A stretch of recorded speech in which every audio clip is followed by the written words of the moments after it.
ശീതളിന്റെ husband അല്ലേ? എന്താ ഇതിനെപ്പറ്റി തൻ്റെ അഭിപ്രായം? അവർ സംശയത്തോടെ ചാർലിയുടെ മുഖത്തേക്ക് നോക്കി. എന്നാൽ ചാർലി ആദ്യം നോക്കിയത് മരിയയുടെ മുഖത്തേക്കാണ്. അവരുടെ നിസ്സഹായ അവസ്ഥയോർത്ത് അവനും സങ്കടം തോന്നി. അപ്പനും മകളും ഒറ്റക്കെട്ടാണെന്നും അവരാ വീട്ടിൽ വെറുമൊരു പാവയാണെന്നും അവന് നന്നായിട്ട് അറിയാമായിരുന്നു. അവളുടെ അപ്പൻ ബിസിനസ് ടൂറിനോ മറ്റോ പോയിരിക്കുകയാണെന്ന് ചാർലി നേരത്തെ തന്നെ അറിഞ്ഞിരുന്നു. അതുകൊണ്ടാണ് അവള് മമ്മിയെ കൂട്ടി വന്നതെന്ന് അവന് നന്നായിട്ട് മനസ്സിലായി. ഈ ഒരു ഒറ്റ തവണത്തേക്കും കൂടി ക്ഷമിക്കാം, പക്ഷെ ഒരിക്കൽ കൂടി ഇത് ആവർത്തിച്ചാൽ ഞാൻ ഇങ്ങനെ ആയിരിക്കില്ല പ്രതികരിക്കുന്നത്. ചാർലി ദേഷ്യത്തോടെ അവളുടെ മുഖത്തേക്ക് നോക്കി പറഞ്ഞു. നിന്നോട് മാന്യമായി നല്ല ഭാഷയിൽ തന്നെ പറയുകയാണ്. എനിക്ക് ഒരു ഭാര്യയും മകളുമുണ്ട്. ഞാൻ എൻ്റെ ഷീതുവിനെ അല്ലാതെ മറ്റൊരുത്തിയെ സ്നേഹിക്കാൻ ഉദ്ദേശിക്കുന്നില്ല. അങ്ങനെ ഉണ്ടാവുകയുമില്ല. ഞങ്ങളെ തമ്മിൽ അകറ്റിയിട്ട് എൻ്റെ മനസ്സിലേക്ക് കയറിപ്പറ്റാനാണ് നിന്റെ ഭാവമെങ്കിൽ അതൊരിക്കലും നടക്കില്ല സോണി. നീ എന്നല്ല, ലോകത്തെ ഒരു പെണ്ണ് വിചാരിച്ചാൽ പോലും അതിനി ഒരിക്കലും നടക്കാൻ പോകുന്നില്ല. നിനക്ക് എന്നേക്കാൾ നല്ല പയ്യനെ കിട്ടും. ഞാൻ നിന്നെ അങ്ങനെയൊന്നും കണ്ടിട്ടില്ല. ഞാൻ ഒരിക്കലും നിന്നെ പ്രേമിക്കുകയോ വിവാഹം കഴിക്കുകയോ ചെയ്യില്ല. അതിനുവേണ്ടി നീ കണ്ണിൽ എണ്ണയൊഴിച്ച് കാത്തിരിക്കുകയും വേണ്ട. ഇപ്പോൾ ഞാൻ ഇതൊക്കെ ക്ഷമിക്കുന്നത് നിന്റെ മമ്മി ഓർത്ത് മാത്രമാണ്. അതെപ്പോഴും ഉണ്ടായെന്ന് വരില്ല. അവൻ അവളുടെ നേരെ കൈ ചൂണ്ടി ദേഷ്യത്തോടെ തന്നെ പറഞ്ഞു. അവളാണെങ്കിൽ ദേഷ്യം കടിച്ചു പിടിച്ച് അവൻ്റെ മുഖത്തേക്ക് നോക്കി. അവനോട് മറുപടി ഒന്നും തന്നെ പറഞ്ഞില്ല. എനിക്ക് ഇത്രയും മാത്രമേ പറയാനുള്ളൂ. ഇനി ഒരിക്കൽ കൂടി എന്നെ ഇവിടേക്ക് വരുത്തിക്കരുത് നീ. അത് നിന്റെ നല്ലതിനായിരിക്കില്ല. അവൻ ഇരുന്നിരുന്ന കസേരയിൽ നിന്നും എഴുന്നേറ്റ് അവളുടെ മുഖത്തേക്ക് നോക്കി താക്കീതോടുകൂടി പറഞ്ഞു. ശേഷം പ്രിൻസിപ്പലിൻ്റെ മുഖത്തേക്ക് നോക്കി. ശരി, ഞാൻ പൊക്കോട്ടെ. അവൻ പറഞ്ഞതും അവർ തലയാട്ടി. ശേഷം അവൻ ദേവന്റെ മുഖത്തേക്ക് നോക്കി. എന്നാൽ അയാൾ വല്ലാത്തൊരു മാനസികാവസ്ഥയിലായിരുന്നു. അയാൾക്ക് എന്ത് ചെയ്യണമെന്ന് പോലും ആ നിമിഷം മനസ്സിലായില്ല.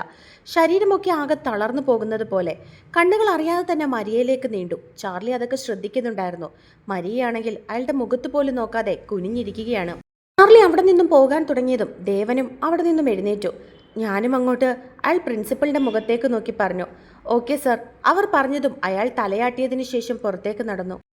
ഇത് ലാസ്റ്റ് വാണിംഗ് ആണ് സോണി. ഇനി ഒരിക്കൽ കൂടി തൻ്റെ ഭാഗത്തു നിന്നും ഇങ്ങനെ ഒരു മിസ്റ്റേക്ക് ഉണ്ടായാൽ ഡിസ്മിസലായിരിക്കും അതിൻ്റെ ബലം. തൻ്റെ മമ്മിയുടെ മുൻപിൽ വെച്ചാണ് ഇത് പറയുന്നത്. പ്രിൻസിപ്പൽ അവളുടെ മുഖത്തേക്ക് നോക്കി പറഞ്ഞു. അത് കേട്ടതും സോണി തൻ്റെ മമ്മിയുടെ മുഖത്തേക്ക് നോക്കി. എന്നാൽ അവർ മറ്റെന്തോ ചിന്തയിൽ ഇരിക്കുന്നത് പോലെ ഇരിക്കുകയായിരുന്നു. അത് കണ്ടതും സോണിക്ക് ആകെ ഒരു സംശയം തോന്നി. സോണിയുടെ മമ്മിക്ക് ഞാൻ പറഞ്ഞതൊക്കെ മനസ്സിലായോ? പ്രിൻസിപ്പൽ അവരെ നോക്കി പറഞ്ഞു. അപ്പോഴും അവരെന്തോ ആലോചനയോടുകൂടി ഇരിക്കുകയാണ്. അത് കണ്ടതും പ്രിൻസിപ്പൽ സോണിയുടെ മുഖത്തേക്ക് നോക്കി. അമ്മേ, അവർ മറ്റെന്തോ ചിന്തയിലിരിക്കുകയാണെന്ന് മനസ്സിലാക്കിയ സോണി അവരുടെ കയ്യിലൊന്ന് തട്ടിക്കൊണ്ട് അവരെ വിളിച്ചു. അവളെ വിളിക്കുന്നത് കേട്ടതും അവർ ഞെട്ടി. സോണിയുടെ മമ്മിയോടാണ് ഞാനീ പറഞ്ഞത്. ഒരിക്കൽ കൂടി സോണിയുടെ ഭാഗത്തു നിന്നും ഒരു മിസ്റ്റേക്ക് ഉണ്ടായാൽ ഞങ്ങൾ ഡിസ്മിസ് ആയിരിക്കും ചെയ്യാൻ പോകുന്നത്. ഇതുപോലെയുള്ള കാര്യങ്ങളൊന്നും കോളേജിൽ നടക്കില്ല. പ്രിൻസിപ്പൽ അവളുടെ മമ്മിയുടെ മുഖത്തേക്ക് നോക്കി പറഞ്ഞതും അവരൊന്നും തന്നെ മിണ്ടിയില്ല. അല്ലെങ്കിൽ തന്നെ തൻ്റെ മകളുടെ പ്രവൃത്തികളെക്കുറിച്ച് ആ അമ്മ എന്ത് സംസാരിക്കാനാണ്? പ്രിൻസിപ്പലിനോട് പറഞ്ഞതിന് ശേഷം മരിയയും അവളും പുറത്തേക്കിറങ്ങി. മമ്മി ഇതെന്താ ഇത്ര ആലോചിച്ചുകൊണ്ടിരിക്കുന്നേ? പുറത്തേക്കിറങ്ങിയ സോണി അവളുടെ മമ്മിയുടെ മുഖത്തേക്ക് നോക്കി കുറച്ച് ദേഷ്യത്തോടെ ചോദിച്ചു. ഒന്നുമില്ല. പെട്ടെന്ന് തന്നെ അവർ തൻ്റെ മകളെ നോക്കി മറുപടി പറഞ്ഞു. ഓഫീസിൽ കയറിയപ്പോൾ മമ്മിക്ക് ആലോചനയൊന്നും ഇല്ലായിരുന്നല്ലോ. ആ സാറിനെ കണ്ടപ്പം മുതലാണ് മമ്മിയുടെ മുഖം മാറിയത്. മമ്മിക്ക് ആ സാറിനെ മുൻപേ അറിയോ? അവൾ കൈകൾ മാറിൽ കെട്ടി അവരുടെ മുഖത്തേക്ക് നോക്കി ചോദിച്ചതും പെട്ടെന്ന് തന്നെ മകളുടെ നാവിൽ നിന്നും അങ്ങനെ കേട്ട് മരിയ വല്ലാതെയായി. എനിക്കറിയില്ല. ഞാൻ നിന്റെ കാര്യം ആലോചിച്ചുകൊണ്ടിരിക്കുകയായിരുന്നു. അവർ പെട്ടെന്ന് തന്നെ അവളോട് കള്ളം പറഞ്ഞു. എൻ്റെ കാര്യം എന്താ ആലോചിക്കാനാ? എല്ലാം പറഞ്ഞിട്ട് തന്നെയല്ലേ ഞാൻ മമ്മിയെ കൂട്ടിക്കൊണ്ട് ഇങ്ങോട്ടേക്ക് വന്നത്. അതിൽ കൂടുതൽ ഇനി എന്താ? അവൾ പുച്ഛത്തോടെ അവരോട് ചോദിച്ചു. സോണി, നിനക്ക് ഇനിയെങ്കിലും ചാർലിയുടെ പുറകിൽ ഇങ്ങനെ പോകാതെ ഇരുന്നൂടെ? അവനിപ്പോൾ ആ കുട്ടിയെ വിവാഹം കഴിച്ച് സന്തോഷത്തോടെ ജീവിക്കുക. മരിയ തൻ്റെ മകളെ പറഞ്ഞു മനസ്സിലാക്കാൻ ശ്രമിച്ചു.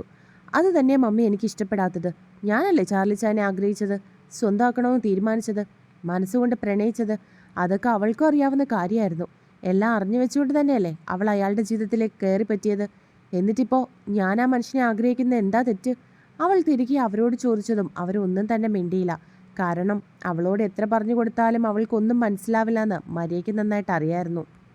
നമുക്ക് വീട്ടിലേക്ക് പോകാം സോണി, അവർ തൻ്റെ മകളുടെ മുഖത്തേക്ക് നോക്കി പറഞ്ഞതും അവൾ ഒന്നും മിണ്ടാതെ മുൻപിലേക്ക് നടന്നു. അവരും തൻ്റെ മകളോടൊപ്പം കാറിൻ്റെ അടുത്തേക്ക് നടന്നിരുന്നു. സോണി പോകുന്നത് കണ്ട് സോണിയുടെ കൂട്ടുകാർ പുറകിൽ നിന്നും വിളിച്ചു. അവരെ കണ്ടതും അവൾ ചിരിച്ചുകൊണ്ട് കൈ കാണിച്ചിട്ട് അവരുടെ അടുത്തേക്ക് നടന്നു. സോണി അങ്ങോട്ടേക്ക് പോകുന്നത് കണ്ടതും അവളുടെ മമ്മി കാറിൻ്റെ അടുത്തേക്ക് ചെന്ന് നിന്നു. ഇപ്പോഴും തൻ്റെ കൺമുൻപിൽ കണ്ട കാഴ്ചയെ വിശ്വസിക്കാൻ കഴിയാതെ നിൽക്കുകയായിരുന്നു. എൻ്റെ ഹൃദയമിടിപ്പ് ഇപ്പോഴും അവസാനിച്ചിട്ടില്ല എന്നവരോർത്തു. അവിടെ നിൽക്കാൻ കഴിയാത്തതുകൊണ്ട് തന്നെ ചാർലിയോടൊപ്പം ഷീതുവിനെ കാണാൻ പുറപ്പെട്ടതാണ് ദേവൻ.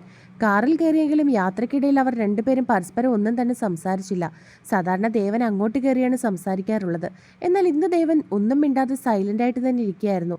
കാറ് ഡ്രൈവ് ചെയ്യുന്നുണ്ടെങ്കിലും ചാർലി ഇടയ്ക്കിടയ്ക്ക് അയാളെ ശ്രദ്ധിക്കുന്നുണ്ട്. സോണിയുടെ മമ്മിയെ കണ്ടത് മുതലാണ് അയാൾക്ക് ഈ മാറ്റമുണ്ടായതെന്ന് ചാർലി ഓർത്തു. സർ, ചാർലി ഒന്ന് വിളിച്ചു. പക്ഷെ ദേവൻ മറ്റേതോ ലോകത്തെന്ന പോലെ എന്തോ ആലോചിച്ചുകൊണ്ടേയിരുന്നു. ദേവൻ സർ, അവൻ വീണ്ടും വിളിച്ചതും അയാൾ അവൻ്റെ മുഖത്തേക്കൊന്ന് നോക്കി. കാറിൽ കയറിയപ്പോൾ മുതൽ സാർ സൈലൻ്റ് ആണല്ലോ. എന്തുപറ്റി പെട്ടെന്നൊരു സങ്കടം? ഓഫീസിലേക്ക് പോകുന്നത് വരെ കുഴപ്പമൊന്നും ഉണ്ടായിരുന്നില്ലല്ലോ. ചാർലി സംശയത്തോടെ അയാളുടെ മുഖത്തേക്ക് നോക്കി ചോദിച്ചു. ഏയ്, ഒന്നുമില്ല ചാർലി. അയാൾ പെട്ടെന്ന് അവനെ നോക്കി മറുപടി പറഞ്ഞു. ആ കുട്ടി എന്താ ചാർലി അങ്ങനെ ആയിപ്പോയത്? സോണി എന്താ തന്നെ വിവാഹം കഴിക്കണമെന്ന് പറഞ്ഞിങ്ങനെ വാശി പിടിക്കുന്നത്? അയാൾ ചാർലിയുടെ മുഖത്തേക്ക് നോക്കി വീണ്ടും ചോദിച്ചു. ആക്ച്വലി ഈ സോണിയും എൻ്റെ വൈഫ് ശീതളും ഒരേ പള്ളിയിലായിരുന്നു. ചുരുക്കി പറഞ്ഞ അവർ കൂട്ടുകാരായിരുന്നു.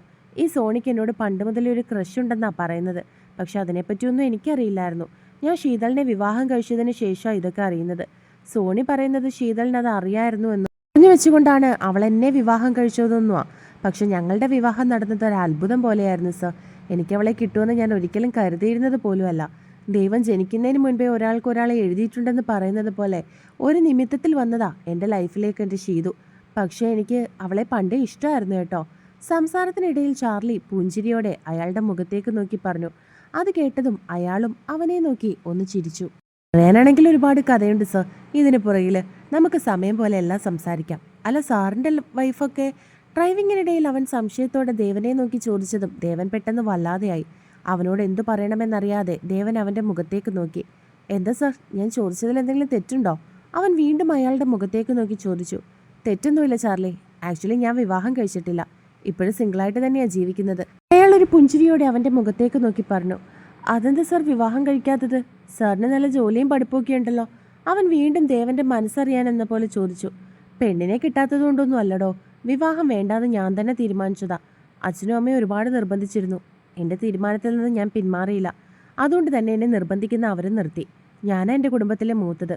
ഞാൻ നിൽക്കുമ്പോൾ അനിയന്മാരെങ്ങനെയാ വിവാഹം കഴിക്കുന്നതെന്നൊക്കെ പറഞ്ഞു. പക്ഷെ എൻ്റെ തീരുമാനത്തിൽ നിന്നും ഞാൻ പിന്മാറിയില്ല. അവസാനം എന്നോട് പറഞ്ഞിട്ട് യാതൊരു കാര്യമില്ലെന്ന് മനസ്സിലായതും എൻ്റെ അനിയന്മാർ രണ്ടുപേരും കെട്ടി. അവരിപ്പോൾ മക്കളും ചെറുമക്കളും ഒക്കെ ആയിട്ട് സന്തോഷമായിട്ട് ജീവിക്കുന്നുണ്ട്. അവർക്ക് സന്തോഷമായിട്ട് ജീവിക്കട്ടെ. എനിക്കത് കാണുന്നതാ സന്തോഷം. ഞാനിങ്ങനെ തട്ടിയും മുട്ടിയൊക്കെ ജീവിക്കും. മരിക്കാൻ സമയമാകുമ്പോൾ മരിക്കുകയും ചെയ്യും. ഒരാഗ്രഹം മാത്രമേ ഉള്ളൂ, ആരെയും ബുദ്ധിമുട്ടിക്കാതെ പോകണമെന്ന്. അയാളൊരു ദീർഘനിശ്വാസത്തോടെ പറഞ്ഞു നിർത്തി. അപ്പോഴേക്കും ചാർലിയുടെ വീടെത്തിയിരുന്നു. വരുന്നതിനിടയിൽ കടയിൽ കയറി അവൾക്ക് വേണ്ടി കുറച്ച് ഫ്രൂട്ട്സും ബേക്കറി ഐറ്റംസ് ഒക്കെ ദേവൻ വാങ്ങിയിരുന്നു. അതൊന്നും വേണ്ടാന്ന് പറഞ്ഞ് ചാർലി അയാളെ തടഞ്ഞുവെങ്കിലും അയാൾ കേൾക്കാൻ വേണ്ടി തയ്യാറായിരുന്നില്ല. മുറ്റത്ത് കാറ് വന്ന് നിർത്തിയതും രണ്ട് സൈഡും കൊമ്പൊക്കെ കെട്ടി ഒരു ഫ്രോക്കുമിട്ട് ഇസു പുറത്തേക്ക് ഇറങ്ങി ചെന്നു. ഡ്രൈവർ സീറ്റിൽ നിന്നും ചാർലി ഇറങ്ങിയതും കോ ഡ്രൈവർ സീറ്റിൽ നിന്നും ദേവനും പുറത്തേക്ക് ഇറങ്ങി. പരിചയമില്ലാത്ത ദേവനെ കണ്ട് ഇസു നെറ്റിച്ചുളിച്ചു വെച്ചുകൊണ്ട് ദേവന്റെ മുഖത്തേക്ക് നോക്കി. കുഞ്ഞിനെ കണ്ടപ്പോൾ തന്നെ ദേവന് മനസ്സിലായി അത് ചാർലിയുടെ കുഞ്ഞാണെന്ന്. വാ, ദേവൻ രണ്ട് കൈ നീട്ടി സ്നേഹത്തോടെ അവളെ വിളിച്ചു. എന്നാൽ അവൾ അയാളുടെ അടുത്തേക്ക് പോകാതെ മടിച്ചു അവിടെ തന്നെ നിന്നു. ചാർലി ഇറങ്ങി വരുന്നത് കണ്ടതും അവൾ ഓടി ചാർലിയുടെ അടുത്തേക്ക് ചെന്നു. ചാർലി അവളെ പൊക്കിയെടുത്ത് കവളിലൊന്ന് ചുംബിച്ചു. ഇതാരാണെന്ന് മനസ്സിലായോ മോൾക്ക്? ദേവനെ ചൂണ്ടിക്കാണിച്ചുകൊണ്ട് ചാർലി അവളോട് ചോദിച്ചു. അവൾ ഇല്ല എന്നുള്ള അർത്ഥത്തിൽ അവനെ നോക്കി. ഇത് നമ്മുടെ ഷീതുവിനെ പഠിപ്പിക്കുന്ന സാറാണ്. ചാർലി കുഞ്ഞിനോട് പറഞ്ഞതും അവൾ ആണോ എന്നുള്ള രീതിയിൽ ദേവന്റെ മുഖത്തേക്കൊന്ന് നോക്കി. ദേവൻ പുഞ്ചിരിയോടെ അവളെ വീണ്ടും വിളിച്ചു. എന്നാൽ അവൾ ചിരിച്ചുകൊണ്ട് ചാർലിയുടെ കഴുത്തിലൂടെ കൈ ചുറ്റി അവൻ്റെ തോളിലേക്ക് ചാഞ്ഞു. അവൾ അങ്ങനെയാ സർ, പരിചയമില്ലാത്തവരെ കണ്ട അടുക്കാൻ കുറച്ച് ബുദ്ധിമുട്ടാ. പരിചയപ്പെട്ട് കഴിഞ്ഞാൽ ഒക്കെ ശരിയായിക്കോളും. ചാർലി ദേവന്റെ മുഖത്തേക്ക് നോക്കി മറുപടി പറഞ്ഞതും അയാളൊന്ന് പുഞ്ചിരിച്ചു. മോളെപ്പോലെ തന്നെയാ കുഞ്ഞിരിക്കുന്നത്.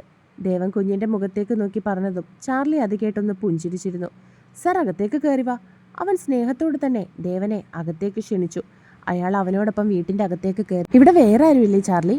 അയാൾ സംശയത്തോടെ അവനോട് ചോദിച്ചു. എല്ലാവരും ഉണ്ട് സർ, ഞാൻ എല്ലാവരെയും പരിചയപ്പെടുത്തി തരാം, വാ.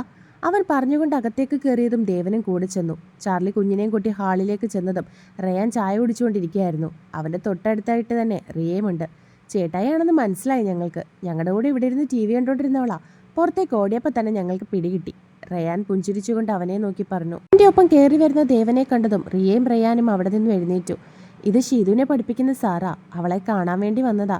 അവർ രണ്ടുപേരെയും നോക്കി ചാർലി പറഞ്ഞു. അവർ രണ്ടുപേരും അയാളെ നോക്കി ചിരിച്ചു. ഇതിൻ്റെ ഏറ്റവും ഇളയ അനിയനാ. അവനിവിടെ PG പഠിക്കുക, റയാൻ. ചാർലി ദേവനെ അവനെ പരിചയപ്പെടുത്തി. റയാൻ അയാൾക്ക് കൈ കൊടുത്തതും അയാൾ പുഞ്ചിരിച്ചുകൊണ്ട് തിരികെ കൊടുത്തു. ഇത് ഷീതുവിൻ്റെ അനിയത്തിയാ. ചാർലി റിയയെ നോക്കി പരിചയപ്പെടുത്തി. അവളും അയാളെ നോക്കി ഒന്ന് പുഞ്ചിരിച്ചതും അയാൾ തിരികെ ഒന്ന് ചിരിച്ചു. മമ്മി. ചാർലി അകത്തേക്ക് നോക്കി വിളിച്ചതും അടുക്കളയിൽ നിന്നും അവൻ്റെ മമ്മി പുറത്തേക്ക് ഇറങ്ങി വന്നു. അവരെയും അയാൾക്ക് പരിചയപ്പെടുത്തി കൊടുത്തു ചാർലി. പപ്പ വരാൻ രാത്രിയാകും. ഒരു അനിയനും കൂടി ഉണ്ട് എനിക്ക്. ഞങ്ങളുടെ സ്കൂൾ നടത്തിക്കൊണ്ട് പോകുന്ന അവനാ. അവനൊരു അരമണിക്കൂർ കഴിയുമ്പോഴേക്ക് വരും. അപ്പോൾ സാറിനെ പരിചയപ്പെടുത്തി തരാം. ചാർലി പുഞ്ചിരിച്ചുകൊണ്ട് അയാളുടെ മുഖത്തേക്ക് നോക്കി പറഞ്ഞു. നിങ്ങൾക്ക് സ്വന്തമായിട്ട് സ്കൂളൊക്കെ ഉണ്ടോ? ദേവൻ സംശയത്തോട് ചോദിച്ചു. കാരണം അതൊക്കെ അയാൾക്ക് പുതിയൊരറിവായിരുന്നു. ഉണ്ട് സാർ, ഞങ്ങൾക്ക് സ്വന്തമായിട്ട് സ്കൂളും ഓഫീസും ഒക്കെ ഉണ്ട്. റയാനാണ് പുഞ്ചിരിയോടെ മറുപടി പറഞ്ഞത്. ഞാൻ ചായ എടുക്കാം, സാർ ഇരിക്കെ. മമ്മി പറഞ്ഞതും അയാൾ പുഞ്ചിരിയോടെ അവിടെ ഇരുന്നു. മമ്മി ചായ എടുക്കാൻ വേണ്ടി അടുക്കളയിലേക്ക് പോയതും റിയയും അവരുടെ ഒപ്പം ചെന്നു. മോൾ എവിടെയാ ചാർലി? ദേവനാണെങ്കിൽ അവളെ കണ്ടോളാൻ വയ്യായിരുന്നു. അവൾ മുകളിലത്തെ റൂമിലാ സാർ. വാ. ചാർലി അയാളെ വിളിച്ചുകൊണ്ട് അവരുടെ മുറിയിലേക്ക് നടന്നു. ഇസു അവരെക്കാൾ മുൻപേ സ്റ്റെപ്പ് കയറി പോകുന്നുണ്ട്. അവർ ചെല്ലുന്നതിനേക്കാൾ മുൻപേ തന്നെ ഇസുവാണ് അവിടെ ചെന്നത്. അവൾ കതക് തുറന്ന് അകത്തേക്ക് കയറിയതും ഷീതു ഫോണിൽ എന്തോ കണ്ടുകൊണ്ടിരിക്കുകയായിരുന്നു. കുഞ്ഞിനെ കണ്ട് അവളൊന്ന് ചിരിച്ചു. കുഞ്ഞ് കട്ടിലിന്മേൽ കയറി അവളുടെ അടുത്തേക്ക് ചെന്നിരുന്നു. പെട്ടെന്നാണ് ചാർലിയും ദേവനും അകത്തേക്ക് കയറി വന്നത്. ചാർലിയോടൊപ്പം ദേവനെ കണ്ടതും ഷീതു ഞെട്ടിപ്പോയി. സർ, അവൾ അയാളെ നോക്കി വിളിച്ചു. അയാൾ പുഞ്ചിരിയോടെ അവളുടെ അടുത്തേക്ക് ചെന്നു. ചാർലി നോക്കുകയായിരുന്നു ദേവനെ. ഒരു മകളെ കാണാനുള്ള അച്ഛൻ്റെ വേവലാതിയോട് കൂടിയാണ് അയാൾ അവളുടെ അടുത്തേക്ക് ചെന്നിരുന്നതെന്ന് അവന് തോന്നി. പെട്ടെന്നാണ് ഷീതു തലേന്ന് പറഞ്ഞ കാര്യങ്ങൾ അവൻ്റെ ഓർമ്മയിൽ വന്നത്. ആവണി അവളുടെ ഫേസ് കട്ടാണ് ദേവനെന്ന് പറഞ്ഞത്. അത് ഓർമ്മയിൽ വന്നതും ചാർലി അവരെ രണ്ടുപേരെയും മാറി മാറി നോക്കി. ശരിയാണ്, എവിടേക്കോ ഷീതുവിനെ പോലെ ഇരിക്കുകയാണ് ദേവനും. എൻ്റെ ഒരു സംശയം തൻ്റെ മനസ്സിലുണ്ടായിരുന്നത് കൊണ്ട് തനിക്ക് തോന്നുന്നതാണോ എന്നും ചാർലിക്ക് സംശയം തോന്നി. പക്ഷെ അല്ല, ആവണി പറഞ്ഞതുപോലെ എവിടേക്കോ ഒരു അച്ഛനും മകളും എന്ന പോലെ. ഇനി ഒരു പക്ഷെ ദൈവനിശ്ചയം ഇങ്ങനെ തന്നെയായിരിക്കണം. അങ്ങനെയാണെങ്കിൽ പെട്ടെന്ന് തന്നെ എല്ലാം കലങ്ങി തെളിയണമെന്ന് ചാർലി മനസ്സിൽ ചിന്തിച്ചിരുന്നു.